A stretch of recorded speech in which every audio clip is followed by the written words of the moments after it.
नमस्कार मंडळी, श्री स्वामी समर्थ. पिंपळ हा एकमेव असा वृक्ष आहे ज्या वृक्षामध्ये ब्रह्मा, महेश आणि विष्णू या त्रिदेवांचा वास असतो. या पिंपळाच्या झाडाची पूजा केल्यास, त्याला नियमितपणे जल अर्पण केल्यास या त्रिदेवांचा आशीर्वाद प्राप्त होतो. तसेच प्रत्येक गोष्टीमध्ये यश प्राप्त होतं. असं म्हणतात की हिंदू धर्मशास्त्रानुसार पिंपळाचं झाड तोडणं हे अशुभ असते. कारण पिंपळाचं झाड तोडल्यास आपल्याला पाप लागतं आणि त्या पापाचं फळ हे आपल्याला पुढच्या जन्मात भोगावं लागतं.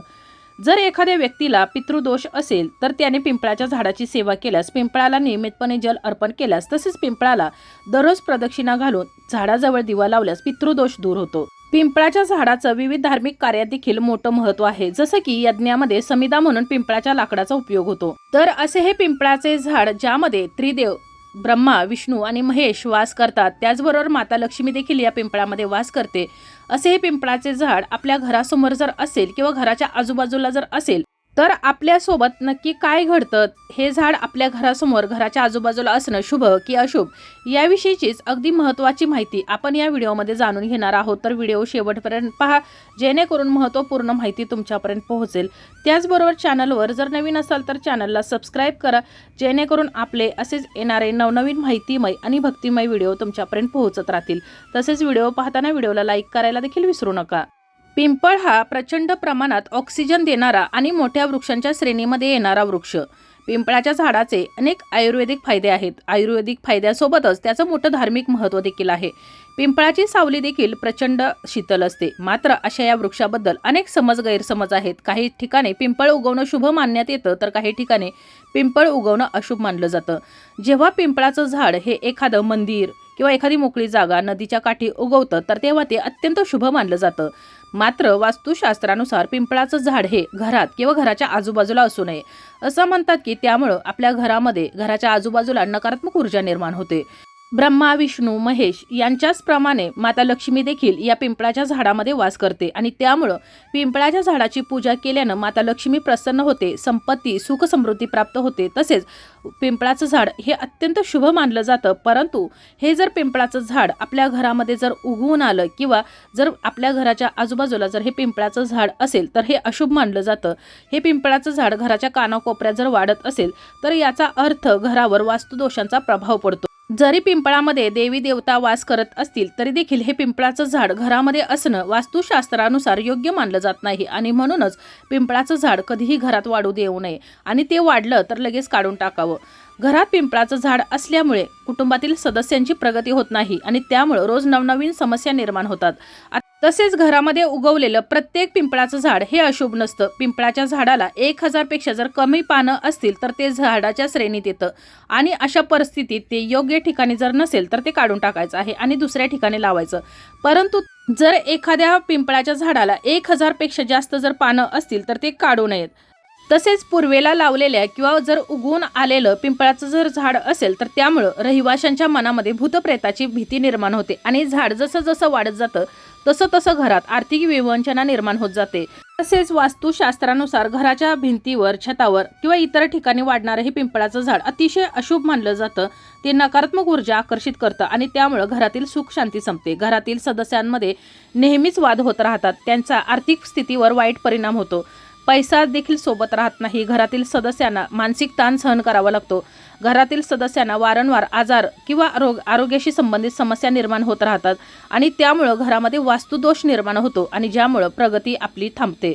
आणि त्यामुळे हे वास्तुशास्त्रानुसार सोमवार ते शनिवार पिंपळाच्या झाडाची पूजा केली जाते, त्याला प्रदक्षिणा घातली जाते. परंतु रविवारी पिंपळाच्या झाडाची पूजा केली जात नाही आणि म्हणूनच रविवार हा पिंपळाच्या झाडाला काढून टाकण्यासाठी सर्वात शुभ दिवस मानला जातो. या दिवशी पिंपळाचे झाड काढून टाकल्यानं आपल्याला कोणत्याही प्रकारचं नुकसान होत नाही. जर तुमच्या घराच्या भिंतीवर किंवा छतावर जर पिंपळाचं जर छोटंसं रोप उगवून आलं असेल तर ते योग्य पद्धतीनं काढलं पाहिजे, जेणेकरून तुमच्यावर आणि तुमच्या घरावर कोणत्याही प्रकारचा दोष लागणार नाही. घरासमोर किंवा घराच्या आजूबाजूला पिंपळ असणं कधी कधी समस्या निर्माण करू शकतं. असं मानलं जातं की अनावश्यकपणे वाढणारा पिंपळ नकारात्मक ऊर्जा किंवा पूर्वजांच्या नाराजीशी संबंधित असतो. जर तो योग्य प्रकारे काढला नाही तर आर्थिक, मानसिक आणि शारीरिक समस्या निर्माण होतात.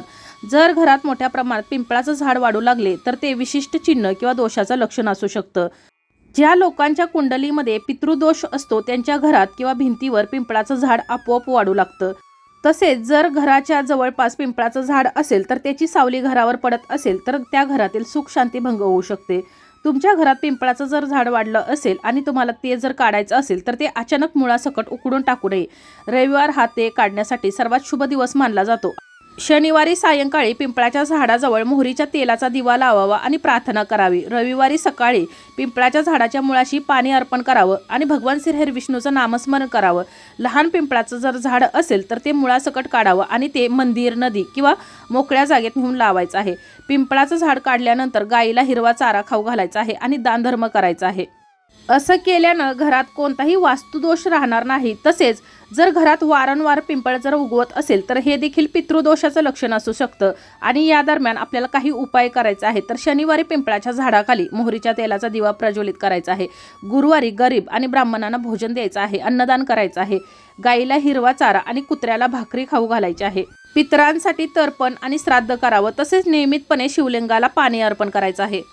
पिंपळाचं झाड हे अत्यंत पवित्र मानलं जातं तर काही ठिकाणी लोक चुकीच्या समजुतीमुळे या झाडाला हात लावत नाही. पण वास्तुशास्त्र आणि बांधकाम तज्ज्ञांच्या मते पिंपळाचे रोप जर घराच्या भिंतीत, छतावर किंवा पायाजवळ जर उगवले तर ते हळूहळू भिंतीच्या आत शिरून या भिंतीचा घराचा पाया कमकुवत करते. त्यामुळे वेळेवर हे झाड काढणं आवश्यक आहे. पिंपळाच्या मुळ्या अत्यंत मजबूत आणि वेगाने वाढणाऱ्या असतात आणि त्यामुळे एकदा त्या भिंतीच्या किंवा छताच्या भेगांमध्ये गेल्या की त्या काढताना घराला मोठं नुकसान होऊ शकतं आणि त्यामुळे पिंपळाचे झाड काढताना विशेष काळजी घेणं गरजेचं आहे. चुकीच्या पद्धतीनं जर हे झाड तुम्ही काढलं तर भिंतीतील भेगा वाढतात आणि ओलावा आत शिरून बांधकाम कमकुवत होतं. नैसर्गिक आणि सुरक्षित उपाय जर वापरला तर पिंपळाचं झाड मुळासकट सुकतं आणि भिंतीला कोणतीही हानी पोहोचत नाही. हा उपाय रासायनिक नसून पूर्णतः घरगुती आणि अगदी सोपा आहे. या प्रक्रियेसाठी फक्त मीठ आणि हिंगाची पावडर आपल्याला लागणार आहे. या दोन्हीचे मिश्रण झाडाच्या मुळापर्यंत पोहोचले की पोषण द्रव्याचा प्रवाह थांबतो आणि हे झाड हळूहळू सुकतं. काही दिवसात पानं कोमसतात, खोड वाढतं आणि त्यानंतर हे झाड आपल्याला सहज काढून टाकता येतं. हे रोप पूर्णपणे सुकण्यासाठी काही दिवस ते 1 ते 2 आठवडे लागू शकतात. या काळात धीर धरावा. जेव्हा तुम्हाला दिसेल की ते रोप पूर्णपणे सुकले आहे, त्याची पानं गळून पडली आहेत, तेव्हा वाळलेले खोड तुम्ही काळजीपूर्वक काढून टाकायचं आहे. जबरदस्तीने ओढण्याऐवजी ते कापून टाकावं आणि ते शक्य तितक्या हळुवारपणे मुळाचा भाग काढून टाकावा आणि उरलेली जागा आहे ज्या ठिकाणी हे झाडाचं मूळ होतं तर त्या ठिकाणी सिमेंट किंवा प्लास्टरने घट्ट बंद करावं, जेणेकरून पुन्हा ओलावा जमा होणार नाही. पिंपळ हे देवतांचं निवासस्थान असून पिंपळाची पूजा केल्यानं ग्रह शांत होतात आणि जीवनात सुख समृद्धी येते. पिंपळाचं झाड लावल्यानं किंवा पिंपळाच्या झाडाला पाणी घातल्यानं ग्रहांची शांती होते. परंतु अनेक वेळा असं होतं की घरामध्ये पिंपळाचं झाड वाढतं आणि अज्ञानात काही लोक घरात उगवलेल्या पिंपळाच्या झाडाला पाणी अर्पण करू लागतात. परंतु ज्योतिषशास्त्रानुसार घरात उगवलेल्या पिंपळाला पाणी देऊ नये. त्याचबरोबर घरात वाढणारे पिंपळ ही शुभ मानले जात नाही. पिंपळाचं झाड जर आपल्या घराच्या अगदी बाजूला असेल आणि त्याच्या मुळ्या आपल्या घराखाली जर जात असतील तर मग हे पिंपळाचं झाड काढणं आवश्यक आहे. परंतु हे पिंपळाचं झाड काढण्यापूर्वी आदल्या रात्री जाऊन या पिंपळाच्या झाडाखाली दिवा प्रज्वलित करायचा आहे. तिथं आपल्याला नैवेद्य अर्पण करायचं आहे, प्रार्थना करायची आहे की या पिंपळावर ज्या देवी देवतांचा वास आहे तर त्यांनी इथून दुसऱ्या ठिकाणी जावं, कारण आम्ही ही झाडं तोडणार आहोत. तेथे भगवान श्री हरी विष्णूंच्या सहस्त्रनामाचे 108 वेळा वाचन करावे. गजेंद्र मोक्षाचे हे वाचन करावे. तसेच कापलेले पिंपळाचे लाकूड हे स्मशानभूमीला दान करायचं आहे किंवा हवन ज्या ठिकाणी केलं जातं तर त्या ठिकाणी दान करावे. पिंपळाची पानं हत्तीला खायला दिली तर तीही खूप चांगली असतात. हत्तीला किंवा बैलाला पिंपळाची पानं खायला देणं यात काही दोष राहिलेला नाही. एक झाड तोडण्यापेक्षा 10 झाडं लावण्याचा प्रयत्न करावा. पिंपळच नाही तर प्रत्येक झाड हे अनमोल आहे. झाडे हाही आपल्या जीवनाचा महत्त्वाचा भाग असून त्या आधारे पिंपळाच्या झाडाची पूजा व सेवा करून पुण्यफळ प्राप्त करता आलं पाहिजे. तर अशा प्रकारे आपण आज आपल्या घरामध्ये किंवा घराच्या छतावर बाल्कनीमध्ये जर पिंपळाचं झाड उगवलं तर त्यामुळं आपल्याला कोणतं नुकसान होऊ शकतं, त्याचबरोबर पिंपळाचं झाड घरामध्ये असणं शुभ की अशुभ याविषयीची माहिती जाणून घेतलेली आहे. पिंपळाचं झाड जर आपल्या घरामध्ये उगवलं तर पितृदोष निर्माण तर होतोच, त्याचबरोबर पिंपळाच्या झाडाच्या मुळ्या आपल्या घरामध्ये पसरल्यामुळे आपल्या घराचं देखील नुकसान होतं आणि म्हणूनच वास्तुशास्त्रानुसार तसेच धार्मिकदृष्ट्या आपल्या घरामध्ये किंवा घराच्या अंगणामध्ये पिंपळाचं झाड असणं शुभ मानलं जात नाही, कारण त्याच्या ज्या मुळ्या असतात त्या अत्यंत वेगानं पसरतात आणि त्यामुळं आपल्या घराचं नुकसान होतं. त्याचबरोबर घरामध्ये पिंपळाचं झाड किंवा आजूबाजूला असणं हे देखील पितृदोषाचं देखील कारण असू शकतं. त्याच्यामुळे घरापासून दूर अंतरावरती पिंपळाचं झाड लावावं, त्याची दररोज पूजा करावी. पिंपळाच्या झाडावरती देवी देवता निवास करतात, त्यामुळं दर शनिवारी गुरुवारी या पिंपळाच्या झाडाखाली मोहरीच्या मेथीच्या तेलाचा दिवा लावावा, पिंपळाच्या झाडाला 11 प्रदक्षिणा घालाव्यात। त्याचबरोबर पिंपळाच्या झाडाखाली बसून श्री विष्णू सहस्त्रनामाचे, माता लक्ष्मीचं नामस्मरण करायचं आहे, जेणेकरून आपल्या कुटुंबावरील सर्व संकट, अडचणी, विघ्न दूर होतील। तर अशा प्रकारे आपण आज पिंपळाच्या झाडाविषयीची अगदी थोडक्यात पण महत्त्वाची माहिती जाणून घेतलेली आहे। तर देखील तुमच्या जर काही समस्या असतील, अडचणी असतील तर तुम्ही मला कमेंटमध्ये विचारू शकता। माहिती आवडली असेल तर व्हिडिओला लाईक करा, चॅनलला सबस्क्राईब करा आणि हा व्हिडिओ जास्तीत जास्त शेअर करा। धन्यवाद।